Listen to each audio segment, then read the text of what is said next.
Yes, yes, yes! Hello mga kamars, this is your kamars at ang mommy dragon ng aking pamilya. So ngayon ay Sunday na naman. So pag Sunday, nandito ang aking sistirakas, ang aming panganay na si Ate Connie. So yun na nga, nag-request siya ng magluto daw ng crabs. At syempre, alam niyo naman si Mother, agad-agad pumunta sa palengke at nagbili ng mga crabs kasi nga bagsakan ngayon ng mga seafoods. Bigyan namin yan ng Peche Baguio, kalabasa at ang crabs na galing sa dagat. Yan ang klaseng crabs na galing sa dagat.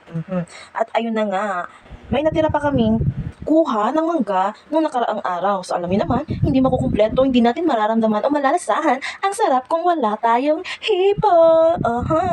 At ayun na nga, napagutusan ng mama robot ninyo ang inyong mommy dragon na kumuha ng limonsito o kalamansi. Kasi nga, merong siyang nabiling konting karne, tapos gusto niya i-marinate para may maulam din siya. Alam niyo naman, bawal siya sa crabs kasi nga high blood. So mahirap naman talaga pilitin natin, no? Kaya yun, sipagin natin, magkuha-kuha tayo dyan ng kalamansi para may mapiga. So mga nakuha ko dyan, mga 10 piraso. At ayan na, yun lang, piniga ko lang. Tapos, mekos para mas lalong sumarap. At ayan na nga, inutusan ko ang aking Junakis na hawakan ng cellphone para naman may documentation. Ayun na, halu-haluin. Ikaw nang bahala kung anong gusto mong timpla. At pagkatapos na magluto ang lahat, andito na kami sa hapagkainan kasama ang aking brother-in-law, ang aking sisterettes, ang aking Junaki, si Mudra Bells at ako. So ayun, kain-kain. Tapos yun, napag-usapan yung mga event last days na last weeks na mga ganyan na mga pangyayari. So ayun na nga. So na sobrang na-enjoy namin yung food. Alam nyo ba guys, mga kumars pala. Grabe, ilang piraso kaya ang naubos ko dyan? Siguro mga 5. Alam nyo, ano nangyari sa akin? Nahubog ang inyong mama dragon. Nahubog. Salabad kaya sa ulo ngayon, tipong ang init-init ng mukha ko. Grabe, umeffect na sa akin yung crabs. High blood ata ako. Akala ko si Mudra Bills lang yung high blood, pati pala ako. Pak. Tingnan nyo naman, grabe kayo, dako kay gising. Pero nasasayangan lang ako, nahihinayangan ko ba kasi nga, tingnan nyo, di ba yan yung bali itlog ng crabs, tapos magpo-produce pa yan sila ng madaming crabs. Tapos ang liliit pa nila, kinuha na agad. Pero, ayun na nga, pero lami man jud. Masarap talaga siya. Tingnan, samahan nyo ako maglaway ulit. Di ba? Nang dahil dyan, grabe, nanginit yung pagmumuka ko. Ang makapal na mukha ni Mama Dragon ninyo, grabe, nanginit talaga. Ayan, habang nagbo-voice over ako dito, nagtubod ang laway na inyo, Mami Dragon. Oh my God. Oh my God. Basta naglaway ko, grabe, ambot ba. Sa isip ko, ipagpatuloy pa ba natin itong voice over na to? Okay, ginagawa ko ng pagduro sa itong voice over na to kasi naglalaway pa rin ang inyong Mami Dragon. Ayun na nga. So, ako na lang ate yung kumakain dyan.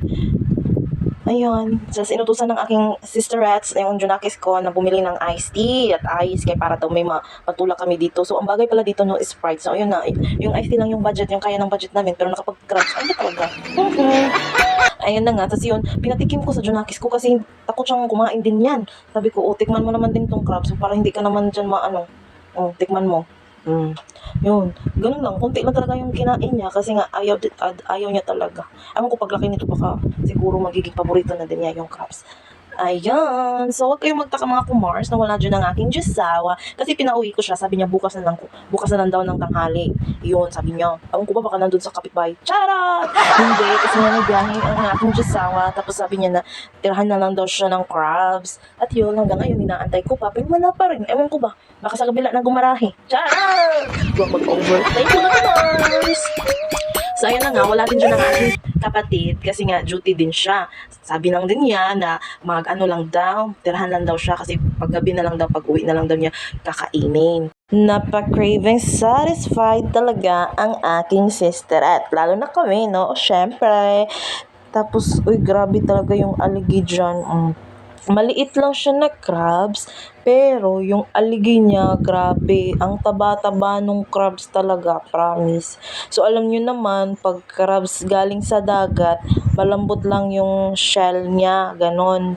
Kaya naman siyang kagat-kagatin gamit yung ngipin. O, tingnan niyo, 'di ba? Kaya ra jud kaayo. Tapos, bali ang ginawa ni mama diyan, nilagyan niya ng gata, may kalabasa at may pechay bagyo. Tas yun, tinimplahan niya na. Siya na nagtimpla niyan kasi alam niyo naman, pag nandito talaga si ate gusto niya, dapat si Mudra sa magluto kasi nga, syempre malayo siya. Namimiss niya din daw yung mga luto ni Mudra. Ayan. So, serious pa kayo sa mga mommy dragon and yung mommy dragon din, ano, kay chika-chika lang ni din ha, while like eating. Natapos na yung Junakis kong kumain kasi nga, ang inulam niya yung pork chop din. Tapos si Mudra yung pork chop din. Balik kami lang ang bumanat ng crabs. Kasi nga, medyo pinaiwas din namin si Mama Diyan, baka ma-high blood. Na-high blood na nga ang yung Mommy Dragon na walang nararamdaman na kung ano-ano. Pero grabe yung effect ng crabs. Pero masarap. Masarap talaga pag bawal. Diba? Agree ka? Charot. Agree kayo? Okay. So, natapos na kaming kumain. Mga bandang alas 3 na to. Nagpaluto ang aking sister at ng krupik. May siopaw pa silang dala. For the last time, buksan natin yung crabs. Oh my God! Ang sarap! Ay, ambot. Banana ni... No, grabe kaayo ka. Lamot ang inyong mommy dragon dihang dapita. Nagpalaway-laway. Uy, nagtubod jud ang akong laway. Uy, naunsa na mahinuan tani. So, that's it for today's video mga kamars. Thanks for watching. Ingat, ingat. Spread love and good vibes.